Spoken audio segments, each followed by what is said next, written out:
Okay. So good morning to you all, ladies and gentlemen. Welcome to this India platform meeting, the country platform meeting, and we called it Looking into 2021. Welcome to this webinar on behalf of the Delta team and NWP and RVO. We are happy to take you today in a rather tight agenda through the latest developments in India.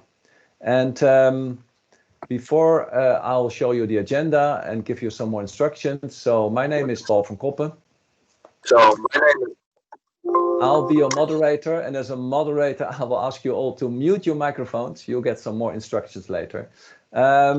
So I will take the role as moderator. So I will already tell you that sometimes I have to maybe jump in, maybe to keep to time. But also I will take your questions that will be shared through the chat. We'll talk about it later. Let me go to the next slide. Let me see if this works. Yeah, please let me know, Nusha, if this is working. Yes, it works. Yeah, okay, great. So this is the title of today. Before we come to the agenda, as you may be experienced by now through all your webinar and online meeting sessions, we will be recording the sessions also, of course, for sharing to all other stakeholders later. We have asked you to switch off your cameras and also switch off your microphones to avoid any background noises and disturbances. And of course, we like to get your questions. So please put your questions in the chat as concrete as possible. We have a team of people from the Delta team. It is Pearl, Anusha, Marjolein. They will be taking the questions, and I will be in direct contact through WhatsApp and get the questions. So that's the best way we can ensure to have some interaction with all of you. So let me go to the agenda and the goals. Well, as you may have understood already from the earlier communication and from the agenda. First of all, this is the country platform meeting again since a long time, I think almost a year or so. So it's good to update you on the developments in India, both economically and in the water domain. We will focus a bit, supported by the some of the speakers from the Dutch embassy or from the ministry, about some of the priorities, some of the programs, some of the focus areas. And we will tell you a bit about the digital mission to India that is scheduled for February. And we have a very interesting presentation as a closing presentation today about culture and doing business in India. This brings us to the next agenda. So we have, let's say, two presentations about the economical developments and the, let's say, the plans of the Delta team to start with, followed by some Q&A possibilities. So once again, put your questions in the chat line, please.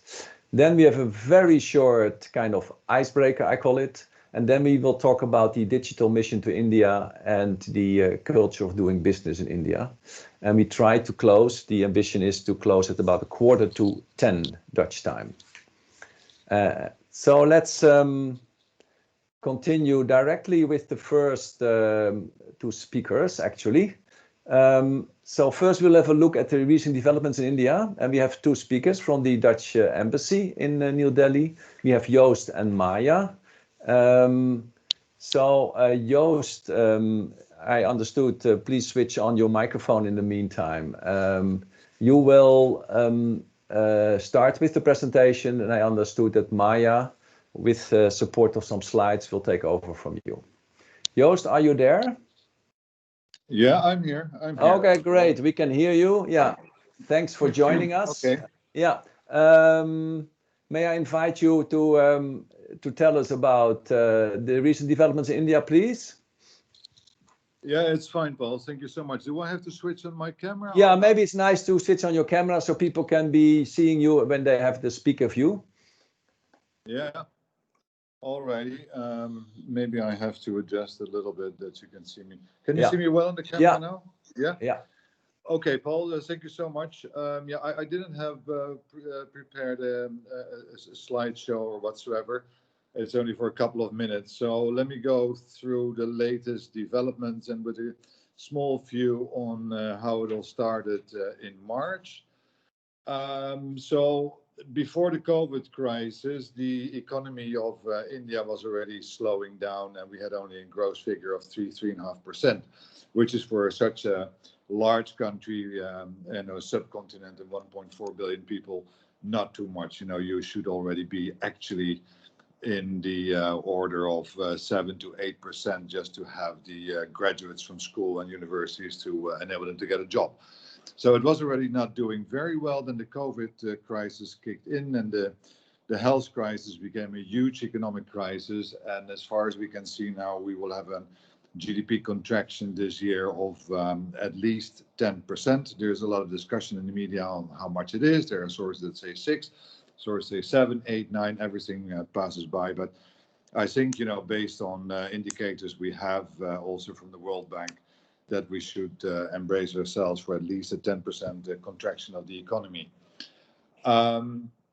India is still, you know, it's a difficult market to enter. It's very protectionistic, and the crisis has even exacerbated the protectionism of the government. So, you know, imports are still very, very difficult, and everything is focused on producing it locally in India.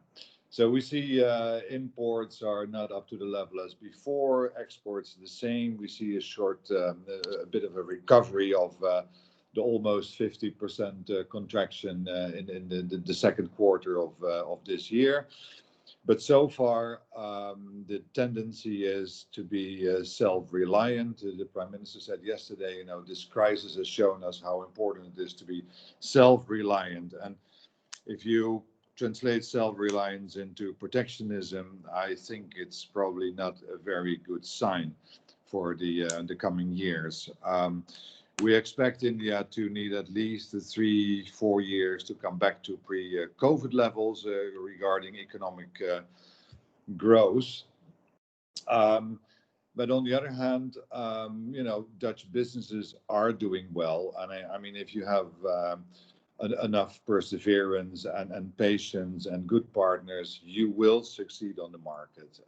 It is easier for larger companies than for the medium-sized and the smaller companies, but you know, it's a difficult market. But once you're in, and you will enjoy, as we see with our multinational companies, double-digit growth and big profit margins every year. So it's a difficult market, but it's not an impossible market. Don't forget that the size of the economy in India is a bit smaller than the economy of the UK. It's a bit bigger than the economy of Spain, but that's it, right? So it's still a, you know, a $2.7 trillion dollar economy. So in general terms, it's not that big regarding the extent of the country and the number of people. So what do we expect for the coming year? Well, it will go slow. Protectionism will be increased. We see it also in the tariff and the non-tariff barriers. It will be more difficult to import. So it's less attractive for the bigger companies to start up production here. India is counting and banking on the effect that, you know, on the decoupling, that, you know, many investments from China will come to India. Well, so far we haven't seen that very much. Investments might leave China, but they don't go so much in big numbers to India, as well as they will go to other countries like, you know, call it Thailand and Malaysia and all the other countries in the region. So we see that, you know, India needs some restructuring, especially also of the banking system. We see that the government has pledged a lot of support for the private sector, but that the financial sector is not able to ensure the correct trickle-down effect because the cost of capital are too high, and there's so many other problems in the system. And 80 or 90% of the banking system is state governed, and they're all hooked up as bad loans. And there's, of course, many of the loans here also political loans. So the exposure of foreign banks is only 4 to 5% in the market. So it needs a lot of restructuring. It needs also lots of fiscal matters. They need to broaden the fiscal base. There are only 15 million people in India that pay taxes. So that's a bit of the problem on the income side of the government as well. Okay, so, sorry to interrupt you. Maybe ask you to come to a kind of conclusion. Well, the conclusion is that there is some recuperation. The economy is recovering a bit, but it will take a lot of time. And as we see, the market will be governed by protectionism and self-reliance, and companies have to set up shop here. Yeah. And that is not always a very easy matter. So before we are back to pre-COVID levels, it takes another, let's say, 2 years at least. Yeah. Okay. Sorry to interrupt you, Joost, but let's stick with this because we've taken half of your slot. Let me switch to Maya. Maya, so thanks very much, Joost. Maybe you can switch off your video again. Yeah. And Maya, could you maybe? Yeah, there you are. Great. Yeah. Hi. Shall I give you the next slide? Yeah. Yes. Okay. So good afternoon and good morning to all of you. So I'll just rush through the slides because there's not much time. So I'll try to keep within the time limit. So maybe the next slide, Paul. Yeah, maybe just to give you a little facts in a very shortly. So as you all know, that India has 17% of the world population, 4% of the world's water resources. And the main constituents of water, of course, are the three main tracks, which is agriculture, industrial, and domestic. India is definitely a very big user of groundwater in the world, and mainly agriculture comprises of about 85%. And drinking water supply is also kind of groundwater is being used also for the supply of drinking water. And water is the jurisdiction of all levels of government, whether it's national, state, and local levels. But for interstate rivers and channels, the center does hold the power to assist the states with water infrastructure and management. And most of the areas of water, whether it's drinking water, groundwater, water pollution, river rejuvenation, surface water, they all fall under the Ministry of Water, which is now termed as the Ministry of Jal Shakti. Next slide, Paul. Okay, yeah, there we go. So maybe Maya, sorry to interrupt you. Maybe it's good to tell to everybody. We will share, of course, all the slides and all the content. So don't feel overwhelmed by all the information. Please continue, Maya.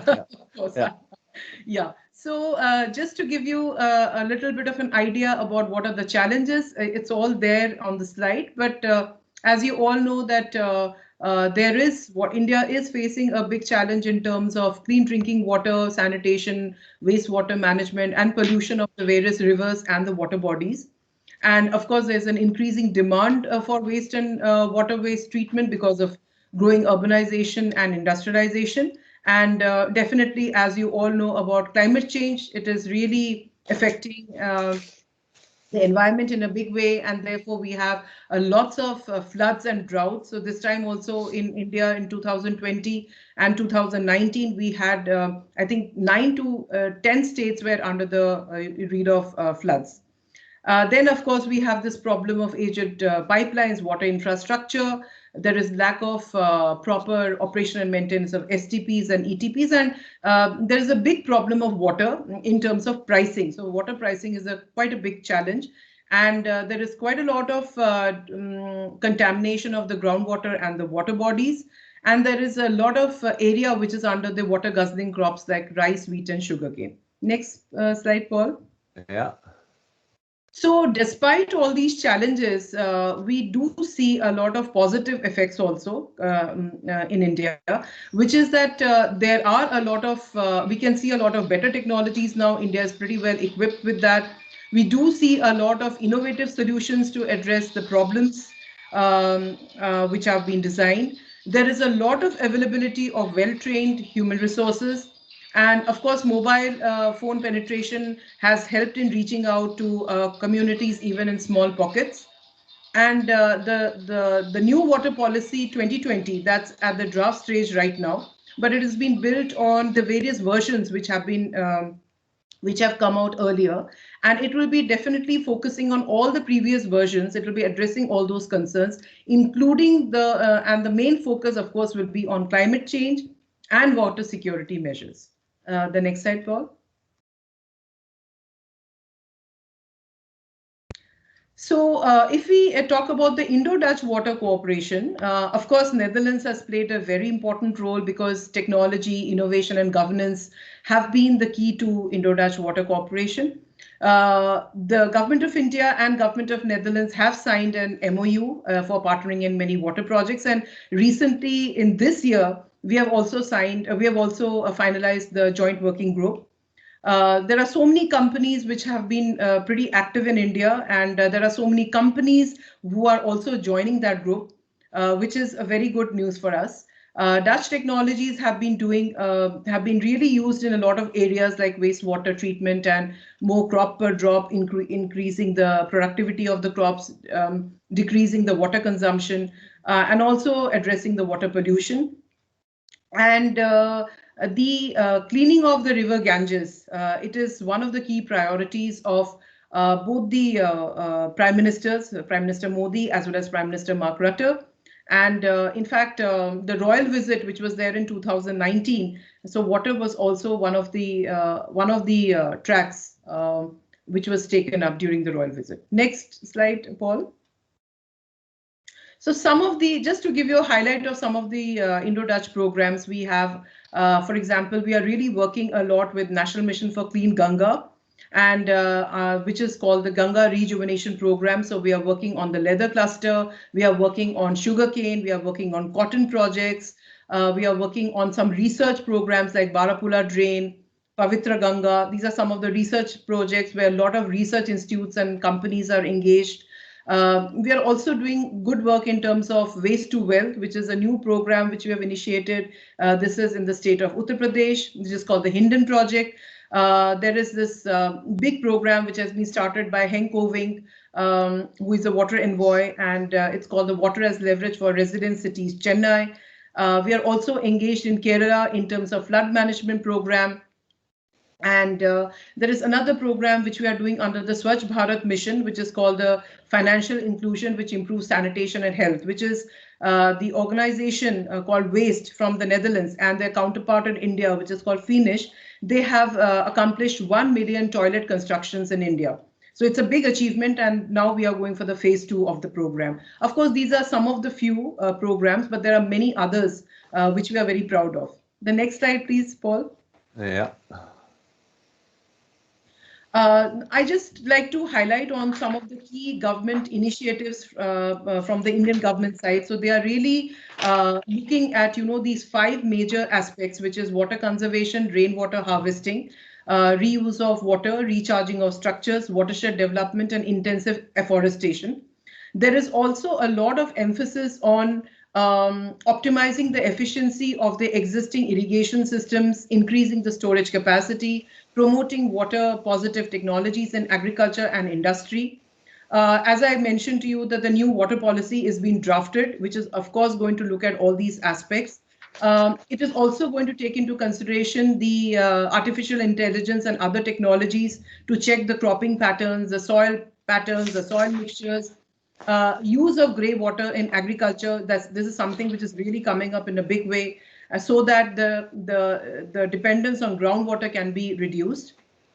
And there are many policy instruments and programs which are which have been taken up by the government, which are either under the drafting stage or the implementation stage. Next slide, please. Yeah. Now, let me just share with you the impact of COVID-19. Of course, you all just mentioned about what was the impact of COVID-19 on the economy, which we all know it has been a very big challenge. So definitely one of the biggest impacts has been that there has been a slowdown in many Indo-Dutch projects.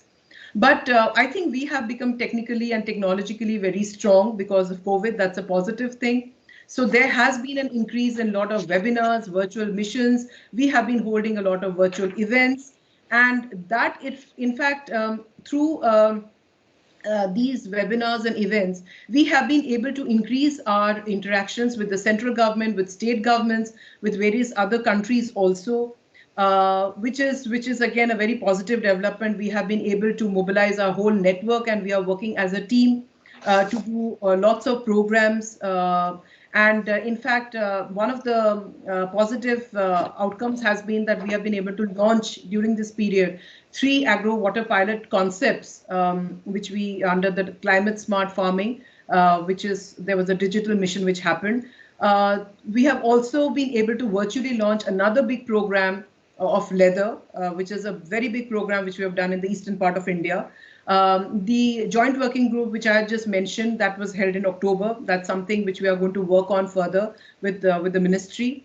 We are also trying to finalize the concept of textiles, which is another polluting industry, with the Ministry of Water. And we are also trying to conceptualize many new project proposals with governments with different state governments. Like right now, the priority is on government of Rajasthan and government of Uttarakhand. Okay. Next slide, Paul. Yeah. Last slide. Yeah. Just please. Yeah. Yeah. So just to talk about some opportunities, definitely there is this digital mission which is expected to come up, for which I think there'll be a lot of information which will be shared later. So that is something that's a very big mission, upcoming mission, where water is again an important track. We are definitely we'll be able to help all the various Dutch companies, and we have been doing that by kind of helping the Dutch companies to promote their technologies through customized workshops, through events, through webinars. So that's a very big opportunity. We have been able to help a lot of Dutch companies and kind of promote their technologies to a bigger audience. The joint working group with the Ministry of Water, that will definitely help in developing more projects and programs. We are also developing a lot of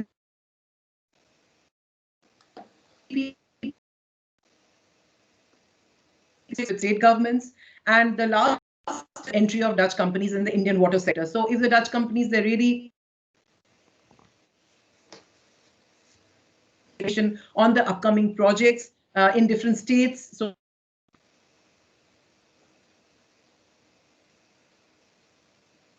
apply for those projects, and we can also help them in forming consortiums. That's it from me. Thank you so much. Okay, thank you very much, Maya. You did a great job. I give you a virtual applause, I think, on behalf of all the participants. As I said earlier, we will share, of course, all those slides. It's a lot of information, very interesting, I think. And some of the topics will come back. We go straight to the next one. So thanks very much, Maya. Maybe you could switch off your camera again. And may I ask Luit Jan to switch on your camera, please? We will take another presentation, a short one from Luit Jan. Luit Jan, you're the Delta coordinator for the Delta team of India. I think you don't have any slides, but we look forward to hearing about the plans of the Delta team. Please go ahead, Luit Jan. Thank you, Paul, and good morning and good afternoon to everybody who is joining this seminar, this meeting. Maya and Joost, thank you for the clear and complete introduction on economics and as well as water issues. Most of the time, the first question which is asked to me is, India is a big country, it's a continent. Where do you start? You can't be everywhere at the same moment. And that's exactly what we are doing. We are working in 3 areas. And as Maya already mentioned, we also work on 3 different levels. We work on state level with the Ministry of Jal Shakti on the Clean Ganga project, Namami Ganga, as it is called in India. We work with the state of Kerala on water safety issues, and we work with the city of Chennai in Tamil Nadu in the southeastern part of India on water as leverage, as was mentioned already by Maya, and Henk Oving is a project leader of this this project. Well, what's coming up coming year? Well, as already was mentioned, COVID cancelled most of our projects, but the end of last year, in October 2020, we had the second meeting of the joint working group, which is the working group under the MOU water we have with the Ministry of Jal Shakti, which is very important for most companies working on water issues in India. And this was a very important meeting, and we decided that we will look forward to know and to investigate where we can cooperate and combine the Clean Ganga mission together with the Water as Leverage. We will have, in the beginning of February, we'll have a meeting on this, and then we hope we can make our plans more concrete. And this is with the national government in New Delhi. On the other hand, we also are working in Kerala on flood management. As you probably know, in 2018 and 2019, there were big floods in Kerala, and in 2018, many people died, unfortunately, and the government of Kerala asked the Netherlands with the DDR for a DDR mission, which is executed was finalized last year. And now we are planning with the follow-up of this mission. And they are looking at very big projects like Room for the River or even the sand engine. This is led by the RVO, the Dutch government, and the Ministry of Infrastructure and Waters Management. And we hope that we will continue soon. There are meetings planned for the coming months. Well, water safety. I think it was the end of October last year that in Hyderabad, a city where I lived in the mid-90s for my work in India, there was a dam breach and a large part of the city was flooded. As these heavy floods do not exist only along the coastlines in the eastern and the western part of India, but also inland. And a dam breach, this water is used for drinking water, for irrigation, for all sorts of water. And so we have the water safety issue is not only along the coast and along the rivers. Well, the last thing I'd like to share with you is that India is a large country, as I mentioned already. I can see now. Yeah, sorry, Paul. Yes, Joost, my screen was frozen a bit. We lost you a few seconds, but now it's okay again. So yeah. Yeah, please continue. The last thing I'd like to share with you is, well, as I mentioned, India is a big country, and Maya showed us how many projects related to water are on the list in India. And well, India, they do like to work with the Netherlands because they say India, the Netherlands is a strong country on water management. And water management in the broad way, that's water safety, that's drinking water, and also water tech, so the drinking water, and also on sewage issues. Well, it's very difficult to get an insight from all where can we work together, where can we help the Indian, where can we cooperate in different ways. And what that's planned for the second part of this year, that we will have a scope mission, and we want to know if there is a possibility for liaison on water issues in India.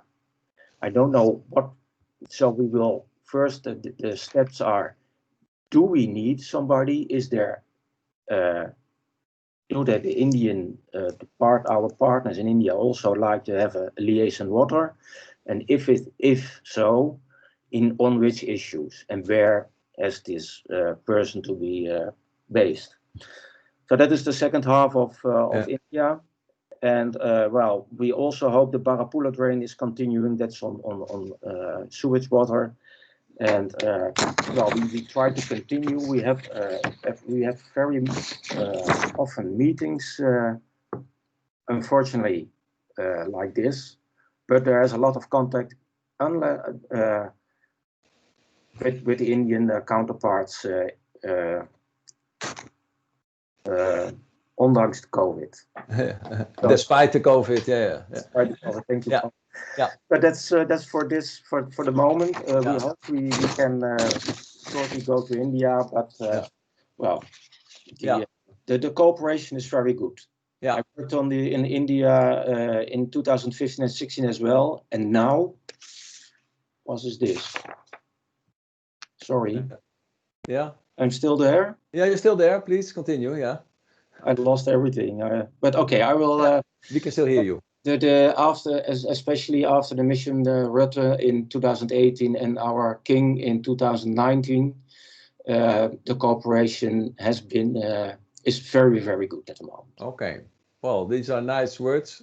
Yeah, I think may I take this as your final words, Luid-Jan. Thanks very much also for these heads up for the cooperation.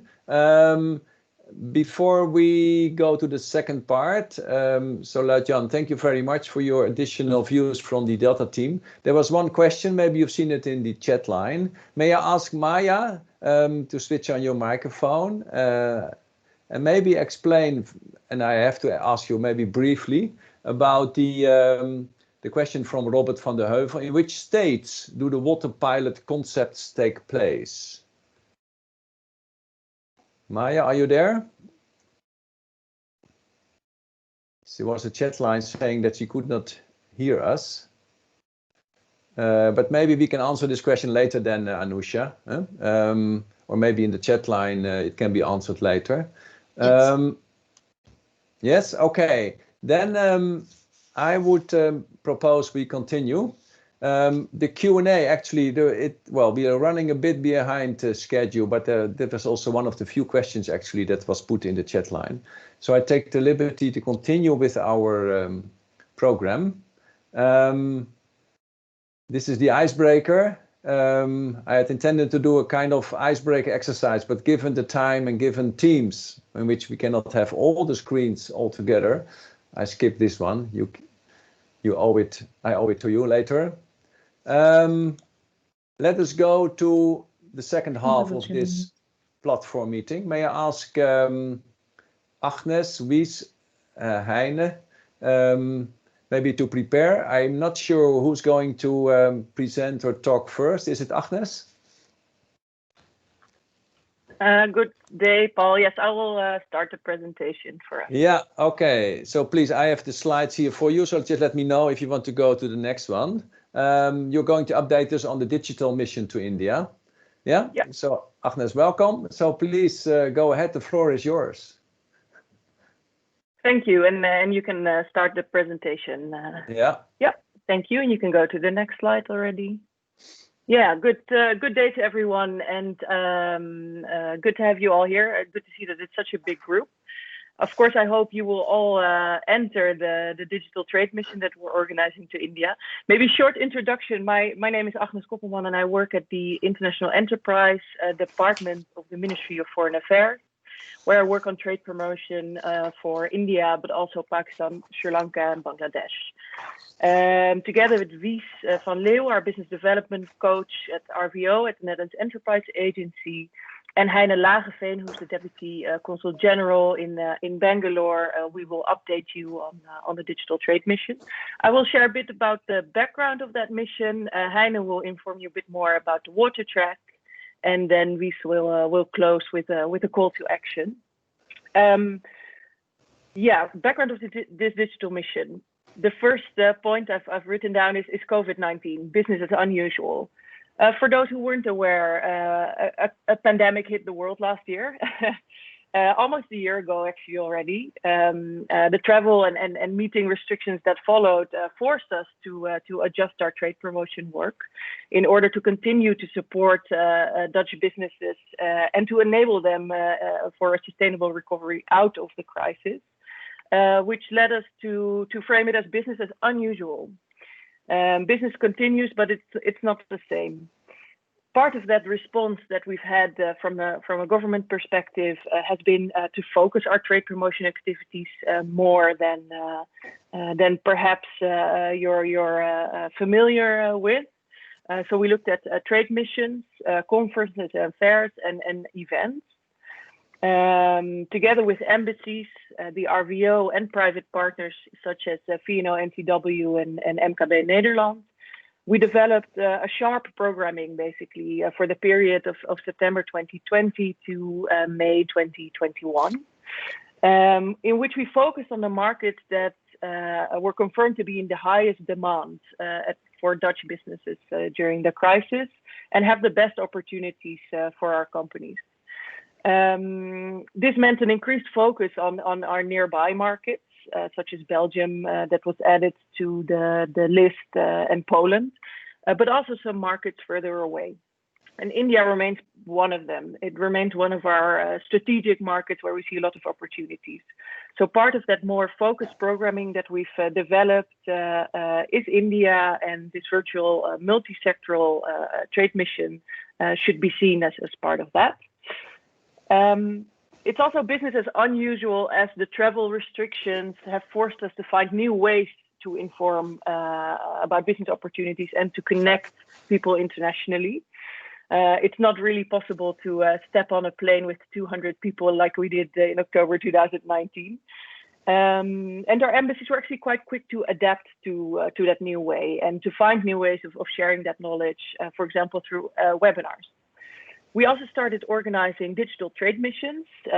We started about last summer, and we had some missions to Belgium, to France, for example. We went to Italy. You've probably heard of the big 2-month mission to the Asian 5 countries that recently wrapped up.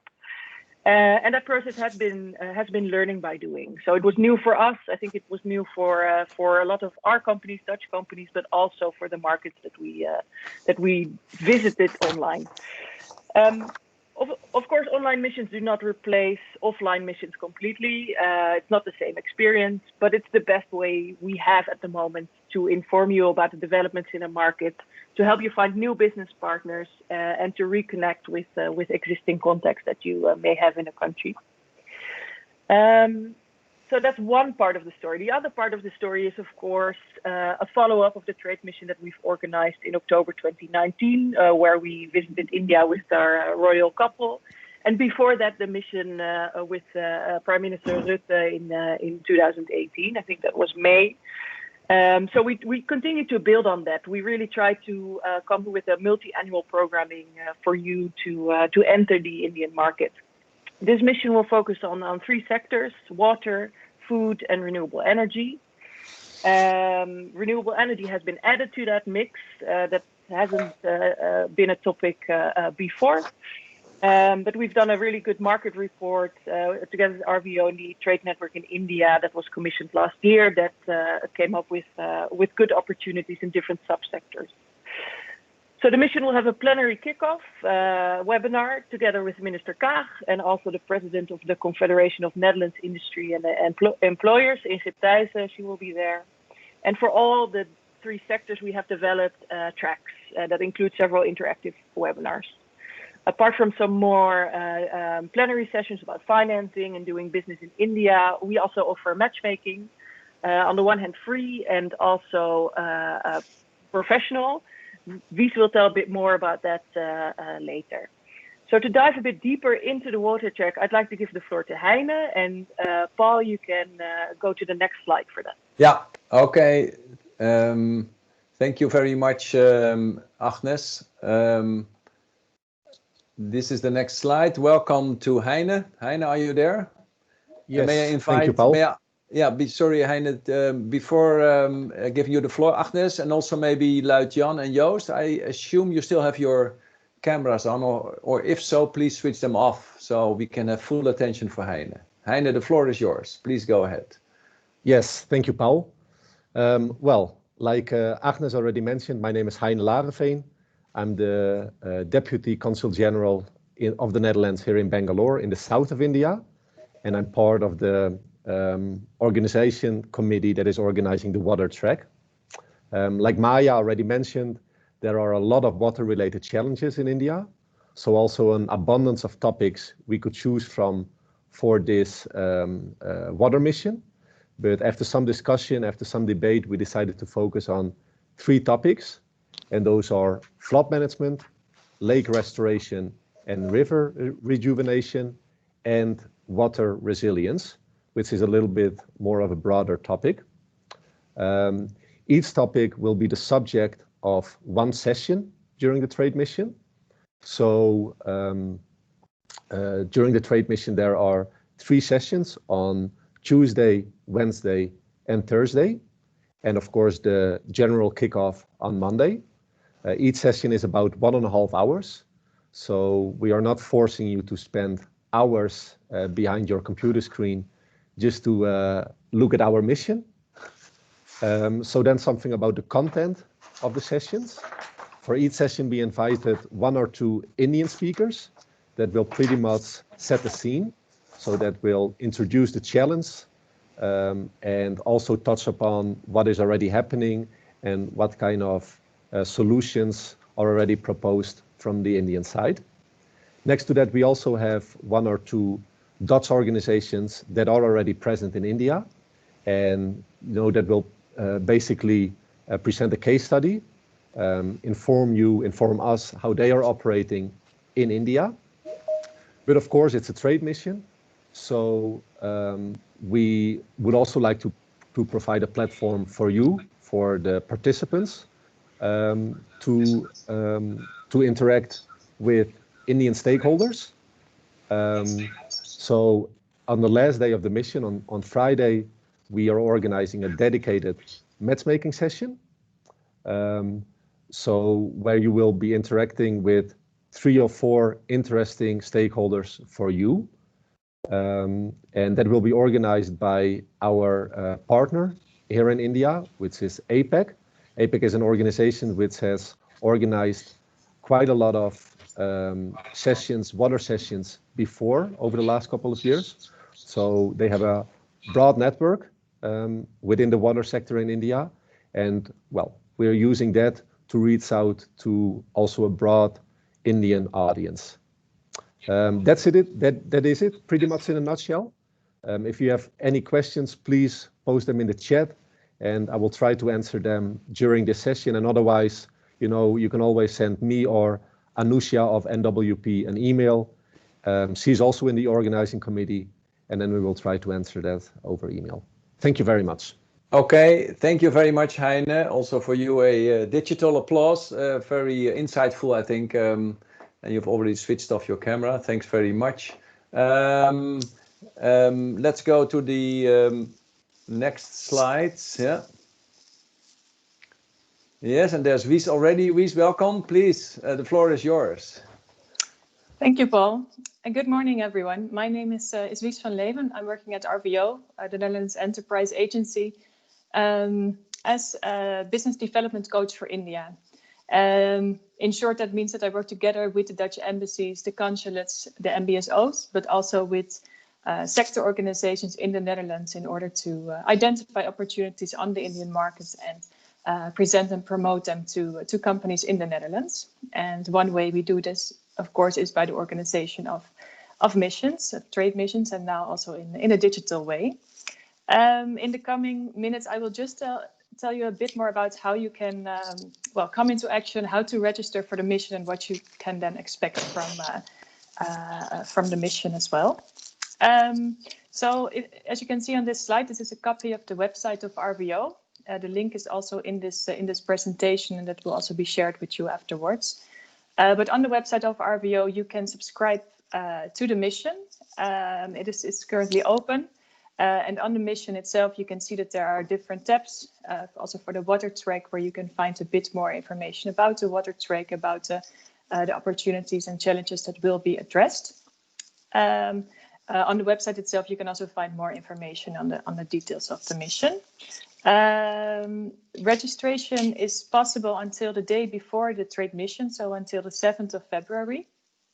But if you would like to make use of the tailor-made matchmaking that Heine also just described by APEC, you will have to register before the 18th of January. So you still have a small week to register before that. So in that form of matchmaking, we will work with the professional matchmaker with APEC. And in your registration, you can fill out your specific needs of the context that you're looking for. And individual meetings with those companies will be organized in the mission itself at the last day of the mission, actually. Can you go to the next slide, Paul? Yes, of course, there it is. Thank you. So when you register for the mission, you will get access to our digital platform where we will host all the sessions of the mission. This is called the B2Match platform. And on this platform, every participant will have its own personalized business profile, which is also visible to other mission participants. And that makes it actually a bit easier to see who is there, but also to see which other participant you would like to schedule just on your own initiative, some one-on-one meetings with.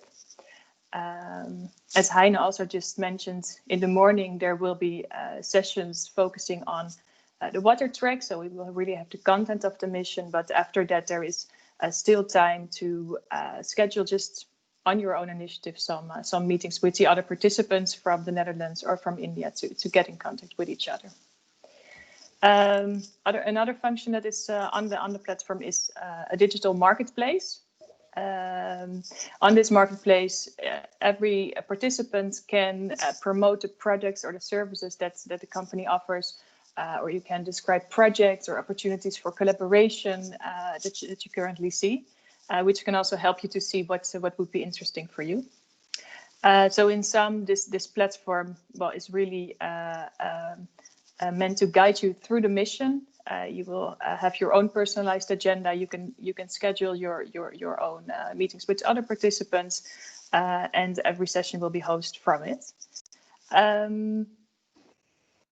Yeah, if you have any questions about the mission, about the services that will be offered, you can type them in the chat. But our contact details, if you go to the next slide, Paul, are also included in the presentation. So if you would like to come into contact with us, please send us an email afterwards as well.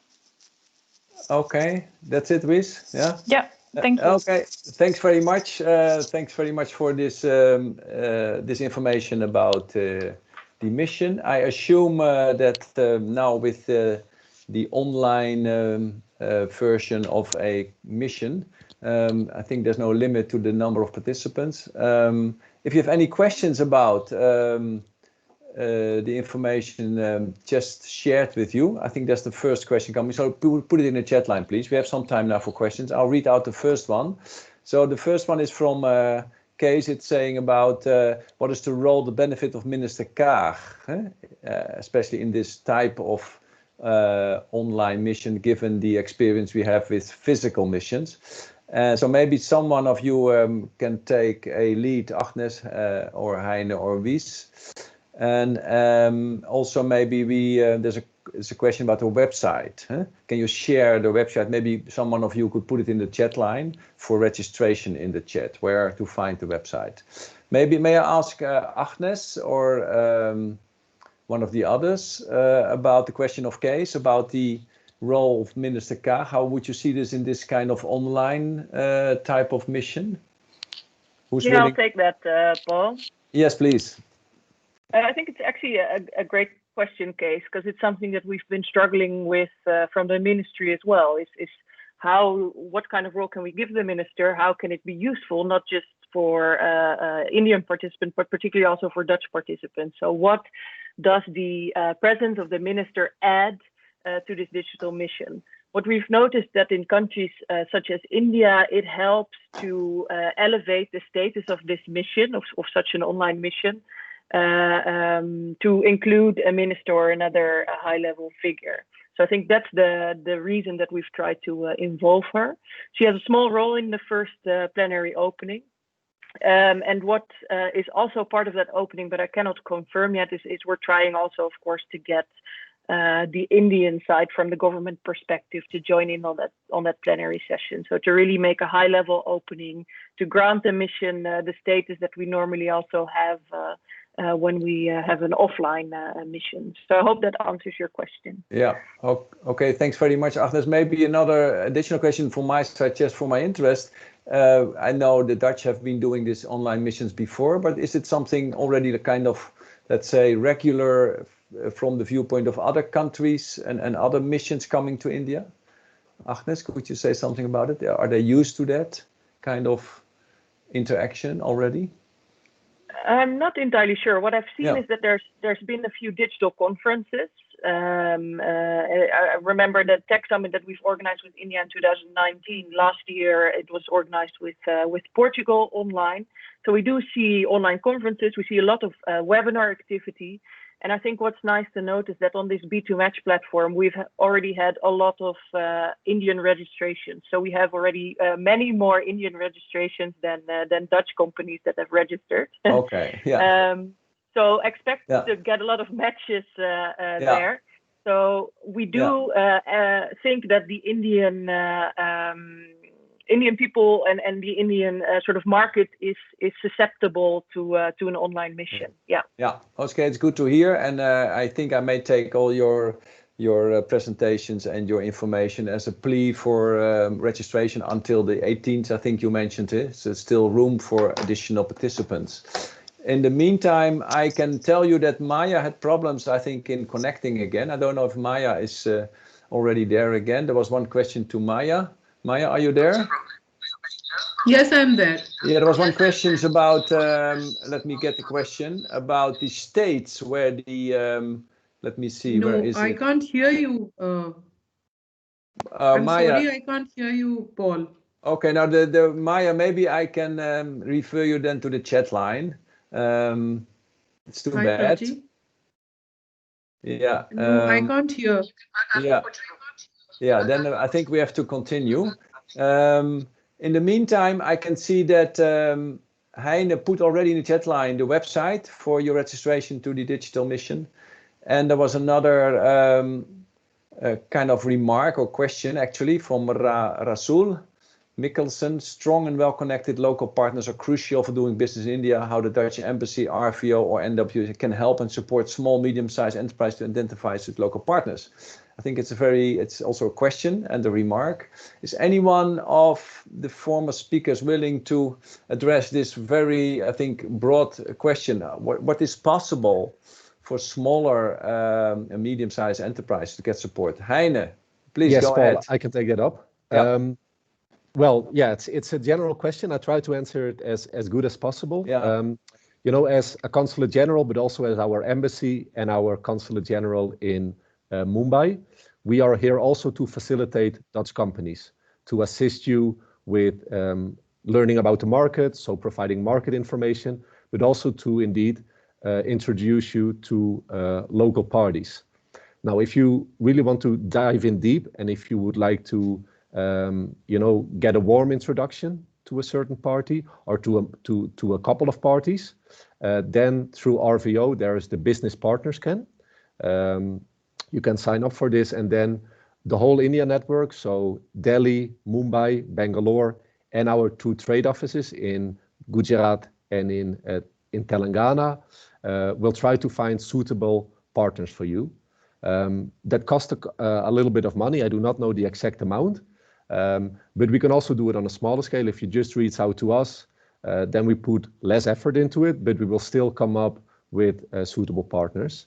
So I recommend you, if you're interested in India, if you are looking for partners in a certain city, just reach out to the embassy or to us, and we are happy to facilitate you further. Okay, great. Thanks very much, Heine. Heine, now you're still there. Please, another question. There was a question from Lisette saying that the focus that you mentioned, Heine, was slightly different than on the slide presented. So can you please repeat again, very briefly, the focus of the water sessions? Yes, I'm reading the question as well. Hello, Lisette. Yeah. So the water mission consists out of 3 sessions. The water mission consists out of 3 sessions. And the topic of the sessions is, first of all, flood management. Secondly, lake restoration and river rejuvenation. And thirdly, water resilience, and water resilience mainly in urban areas. Okay, very clear. Thanks very much, Heine. And thank you all for your information and presentations on the mission. I would like now to continue with the program and then actually ask Prachi to prepare herself. Welcome, Prachi. You're already there, I see. You're going to tell us more about the culture of doing business in India. I would say the floor is yours. You have a lot of nice information to share, I've seen already. Please go ahead. Thank you, Paul. I'm going to try and keep it as brief as possible, being the last speaker, and between you and probably a good cup of coffee in your next meeting. If you could give me my first slide, Paul, please, then that I'll get started on. Yeah. A brief introduction about myself. I've spent years working at the Dutch government in aviation, and in that time I also did the India file, broadly for infrastructure as well as aviation. I left the ministry in 2012, after which I was into business, also with Indian companies setting up in Europe and vice versa. And today I have three hats that I wear. I'm a vice president of the India-Dutch Financial Corridor, which is one of the organizations that helps connect between India and the Netherlands, and with a specific focus as well on finance. I'm elected member of the council here in Leiden-Dorp for D66.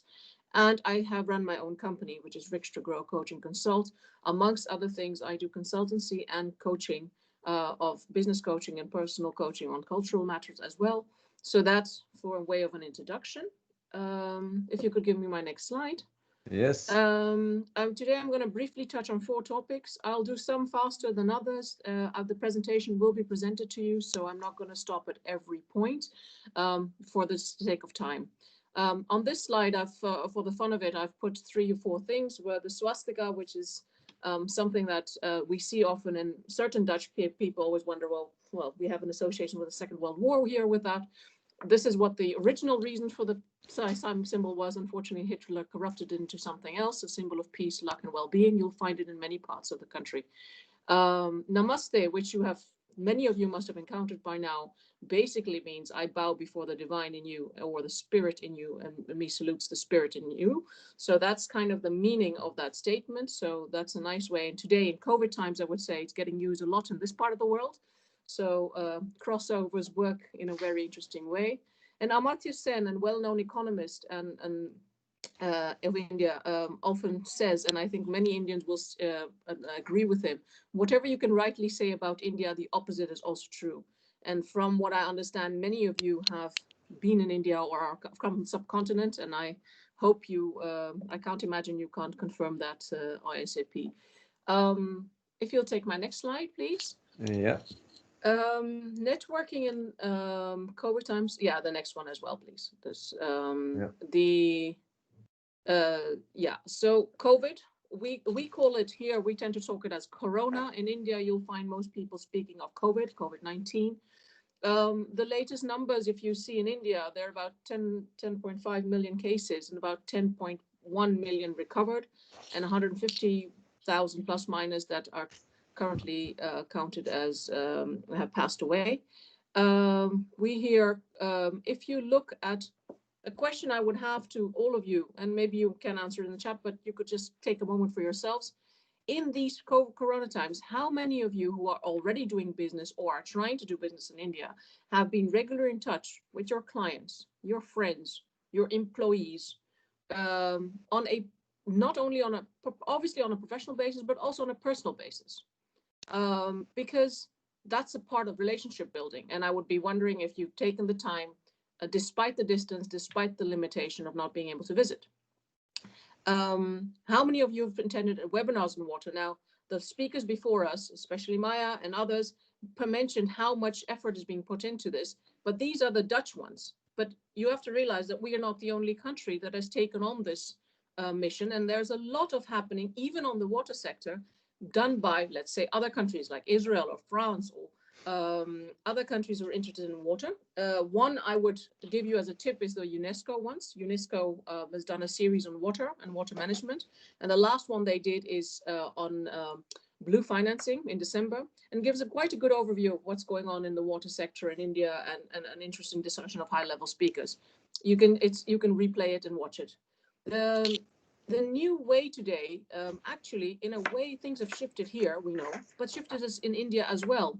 How often, I mean, I have been moderating a few webinars, and I must say, the last symposium we did for the India Financial Corridor, we were impressed. High-level speakers, I mean, those of you who know India, often you spend waiting for the minister to come, or you may end up waiting for the last speaker. I was pleasantly surprised that each of the high-level speakers were 10 minutes before time, had logged in, could have a conversation with us, and then we could run the program as is. The reason being, of course, I only needed to get them to switch on their computers, and I didn't need to be for having them go from destination A to B with a lot of other people pulling at them. But having said that, Indians have taken online very seriously. You can get a hold of people at high level, and I'm not talking about just maybe colleagues at your own level. It's easier to communicate with people today on the online factor. Many people have more time to actually dedicate. So if you have the right networks to get to them, or join, if you don't have them, through the webinars or any other of these kind of issues, speak to them, connect on LinkedIn while you're doing that. It's a very, very good tool to build your network before maybe we can go travel and meet them again, and you can communicate. And many ones people do reach out to you over LinkedIn, for example. And the last tip I would be is that if you don't have that network, or you're starting off, or you're carrying on, like the embassies who are there are also a lot of individuals who have big networks, reach in the Netherlands, as well as the big Indian in diaspora here. Reach out to people you know have those networks, and see if they can help you a step further to build those networks also in these COVID times. Next slide, please. And actually the slide after. Yeah. Yeah. Well, water, I mean, you all are experts in water, so I don't have to tell you anything about water. And as you know, water is essential in every part of the world. But water comes with connotations, cultural connotations. In the Netherlands, when we think of water, we think about fighting the water. We think of 1953 floods. So we have a particular way of looking at water. We're very skilled about water safety. These are elements that have come from the Dutch culture. Now, if you look at India, water has been thousands of years part of the culture. Irrelevant of which cultural group or religious background you come from. I've just given you 4 names of water: Jal, Pani, Velam, Niru. These are different languages from North and South India, where these are the words you will find for water. Here are a few pictures. Ganpati, the Ganesh celebrations, that's a religious festival held in particularly Maharashtra in September, and the end of that festival, the Ganesh images are immersed in water. For the pollution these days, everybody's gone into bringing mud images so it can actually disintegrate, but what you see is there, that's an essential. Now, of course, water usage, the monsoons, taking a bucket bath, good for conservation skills, and which my kids particularly enjoyed when they lived in India, that they could do this. Can I have the next slide?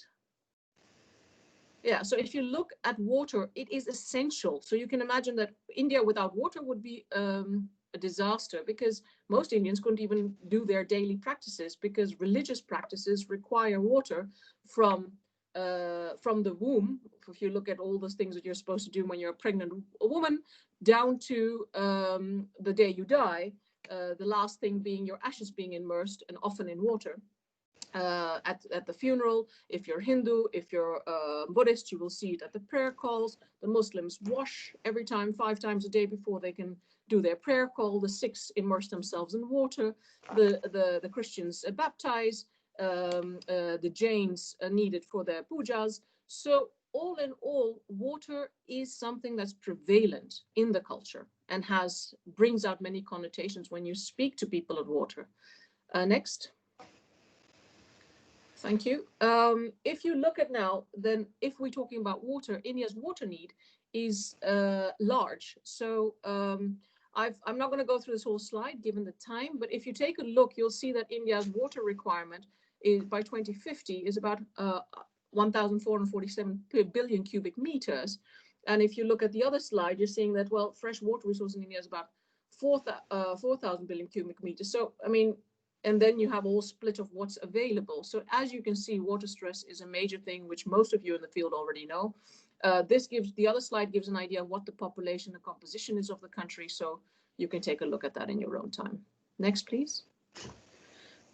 This particular slide, one is a map of India, because the map of India changed when Jammu Kashmir was split into two different states and Ladakh, so in the north. So many of you who may be using slides for India might take that into consideration, because this happened about 2 years back. Then the middle slide gives you an idea of the rivers, so gap between existing supply, projected demand in 2020. So there's a water rivers that you see and what the demand and where the severe stress is. And the last one actually says high to extremely high water stress. So you see the colors to give an idea where in India the water stress is more or less. Next slide, please. Next one, thank you. Now this part I'm going to be, I have seen on the list that a lot of you come from the subcontinent or have worked there for many years. So this is just to run through that there is a lot of diversity in the culture, and that also has an impact in doing business. So you could take a look for that. This is something that for those who are doing business, don't get confused with your numbers and know your numbers well. Besides the exchange rate, Indians have an idea, if you read the papers, lakhs and crores. So for those who don't know what that entails, here an explanation. And also realize that the Indian financial year runs from April to the 31st of March. And that is why, for example, everybody's waiting now very hardly to get the Indian budget, which will be presented in February, to see what the impact for their next financial year is. Next slide, please. This one, again, it's for detail. This particular graph is a dated graph, which I took in because I think Joost tipped on the new numbers. What I did put in is that, unlike him, I'm more of the little bit optimistic side, thinking that the contraction would be at 7.7%. But having said that, that is not a dip from 7% in 2018. There was already a dip in 2019, which was closer to 3%. So he has already explained that. What this does is give you figures of, things like bank accounts, mobile phones, kind of application, just to give you an overview of what the numbers and size we're looking at. And I think the last two are very relevant, which I just want to touch upon. Has added 20 million tap water connections in 1 year. So now coverage is about 50 million, and that's known under a Jal Jeevan mission. However, the idea is that in 2024, everybody would have water pipe connections. Well, then the requirement is still 128 million homes to go. And one last thing is that one thing that the rest of the speakers hadn't touched on is the startup scene in India. And that is also relevant for water. It's exploding. There's a lot of startups, a lot of stuff happening. And that is very interesting because the startup scene has already come to us about the third after Silicon Valley and London, quite numbers of startups. So it's something worth taking a good look at and seeing what that could mean for your particular business. Next slide, please. Yeah, one big thing that you will always see is that price and quality will be something by doing business in India continuously. You'll have negotiations on the price and the quality.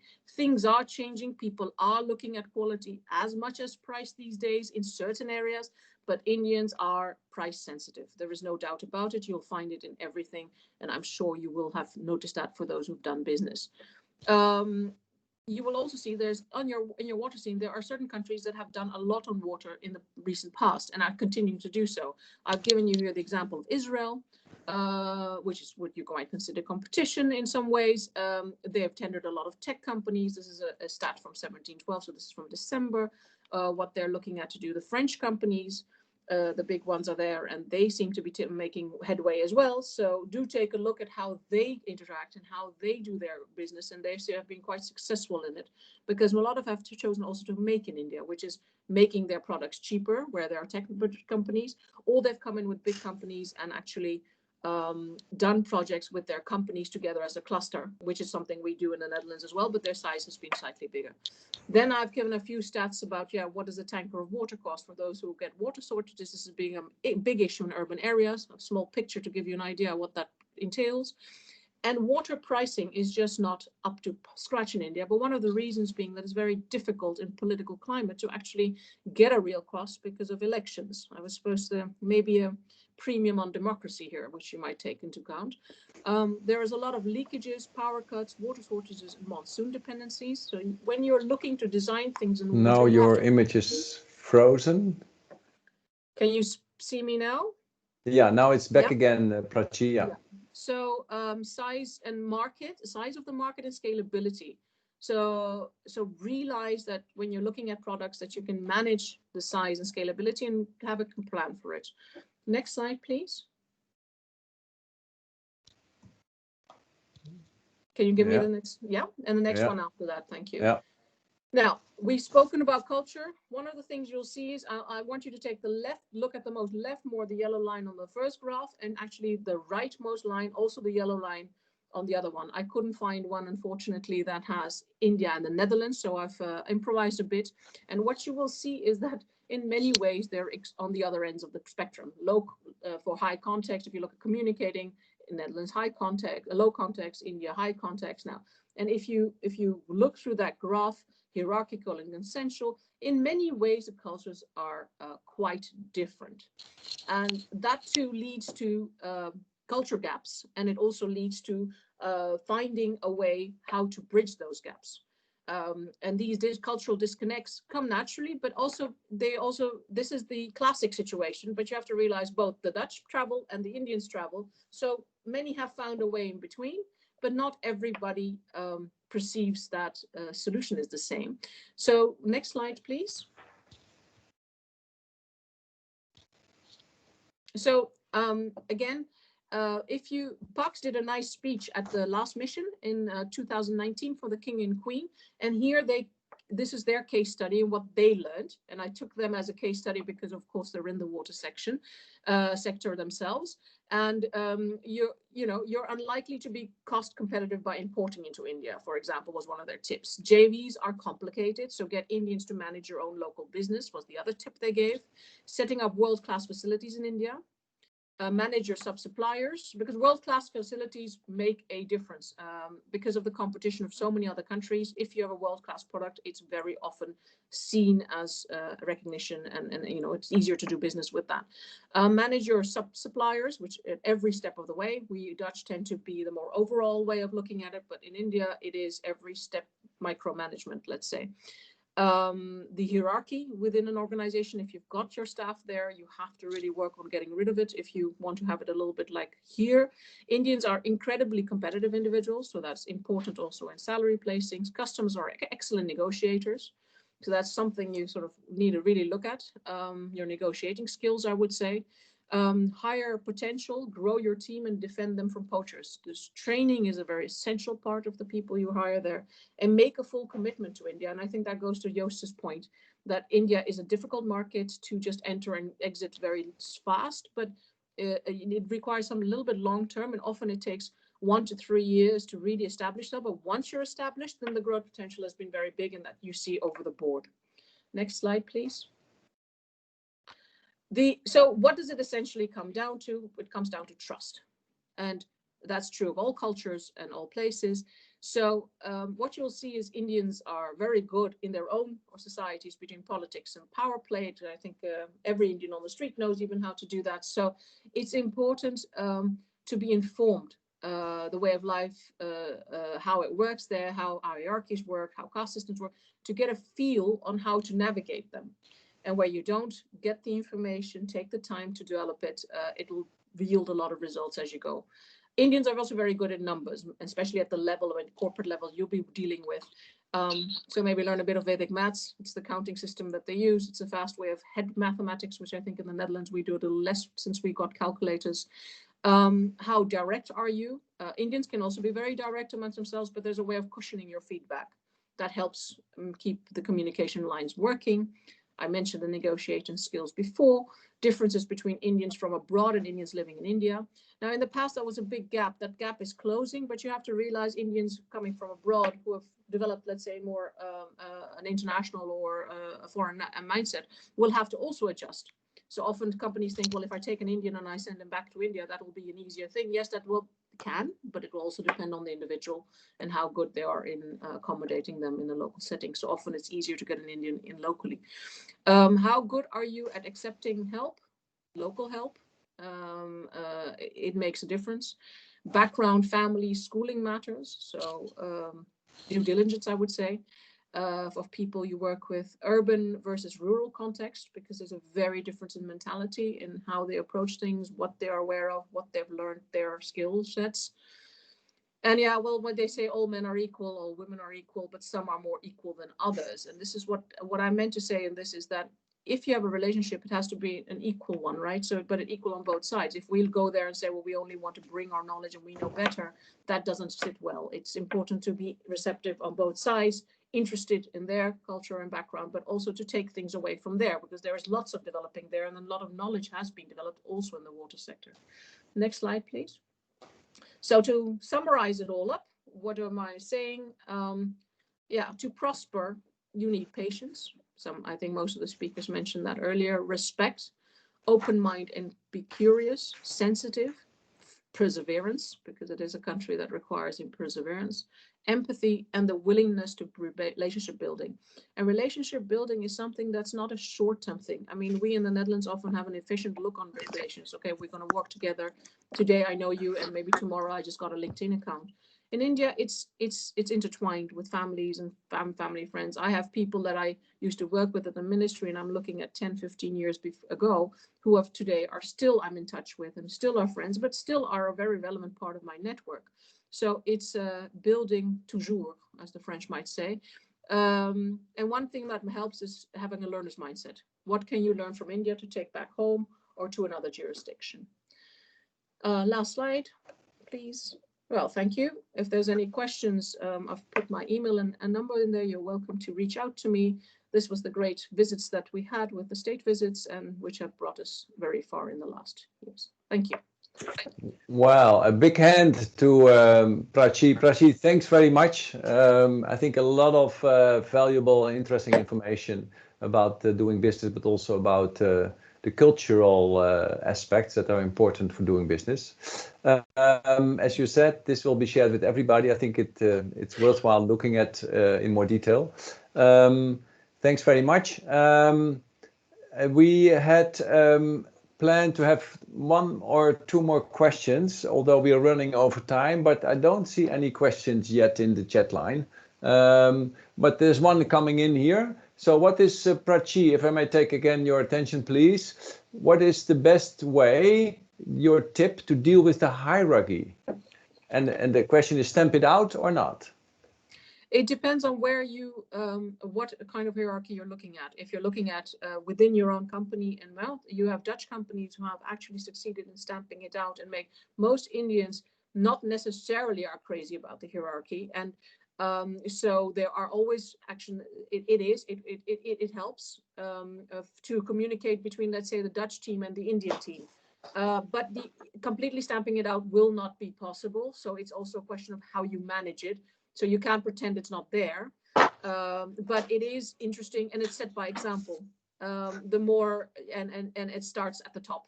So yeah. It's also very important that if you're going to try and do it, that you start with your management that understands that, and not simply say, well, the CEO of the country in the Netherlands thinks that we need to do that, and then everything in the middle doesn't do anything, and the bottom cannot then move it. Yeah. So that's a short answer to a long, more complicated question. Yeah, no, I understand. Thanks very much for your reflection. I think this has, of course, many aspects, but it's good to be very much aware of it. Thanks very much, Prachi. I would like to go to the end of this session, actually. First of all, by thanking all the speakers. We've received a lot of interesting and I think very important information for us interested in doing business with India. So we will share this, all the presentations that will be done through NWP. We will also share with you, here's a kind of view of all these speakers and their contact details. So feel free, of course, to come back later with more information or reflections or your suggestions to the people from the Delta team, RVO or NWP, but also to some of the speakers. You will get all the contact details.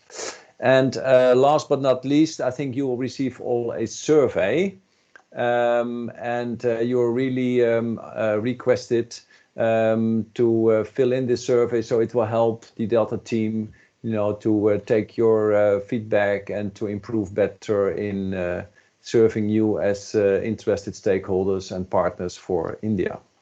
Okay, with this, I would like to thank also the organizers here. Let me try to stop the session. I'm trying to stop my share screening, but I can't manage so quickly. But with this, I would like to thank you all for joining, and this will be continued then by email and by further communications. So thank you all, and hope to see you once again more in another session or wherever in the water sector. Thank you very much. All the best. Bye bye.